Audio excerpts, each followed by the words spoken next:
Lauren was born and raised by a single father, who lavished her with a lot of gifts and a very luxurious lifestyle. Unfortunately for her, she lost him at the age of 55 in a ghastly motor accident, leaving her behind with a business empire, a fleet of cars and various launches, just to name a few.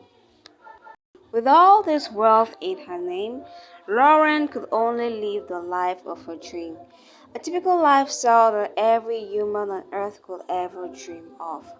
She managed her father's wealth so well that she was admired by most people, not only because of her wealth, but also because of her beauty, intelligence, and her ability to take the right decisions. A lot of men did not hesitate to chase her in order to gain a piece of her wealth and beauty. But if there was one thing that Lauren was always skeptical about, it was the type of man that she would have to spend her entire life with. She wanted a man who loved her for who she was and not because of her possessions. Lauren was a very reserved person and only loved to hang around in expensive restaurants with a few friends. On one of her outings with her friends, she comes across this handsome young man who works as a waiter in a restaurant. She couldn't help but stare at him deeply in the eyes. She didn't hesitate to hand him over her business card and to leave him with a generous tip after their meal. The pair later met on the next day, and there was an immediate spark of love and a connection between them.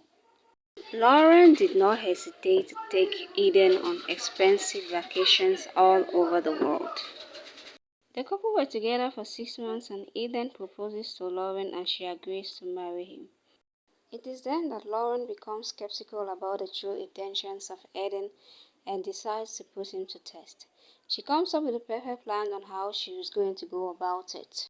On a fateful day, she storms Eden's house in tears, saying that the bank had collected all her possessions due to her father's enormous debts before his death, and that she had tried to pay them off, but to no avail. Eden believes her and she moves in with him in his apartment. Weeks later, his attitude towards her begins to change drastically. He gets angry at the slightest provocation and becomes violent towards her. She persists for 3 months, thinking that Eden's attitude towards her was going to change, but to no avail. It was then she realized that Eden was only into her for her money. She packs off her bags and leaves the apartment. Eden returns home and doesn't find her and does not bother. A month later, Eden, on his way back to work, finds a woman coming out of a luxurious car. He walks up to her with the intention of asking her for her number. To his greatest surprise, it was Lauren. "How come?" he asked. Lauren replies, "I never lost any of my possessions. I was never broke. I only did all those things in order to test your true intentions towards me." Eden, in shock, begins to ask for her forgiveness, and she replies, "I have forgiven you, but I do not want to ever have anything to do with you again."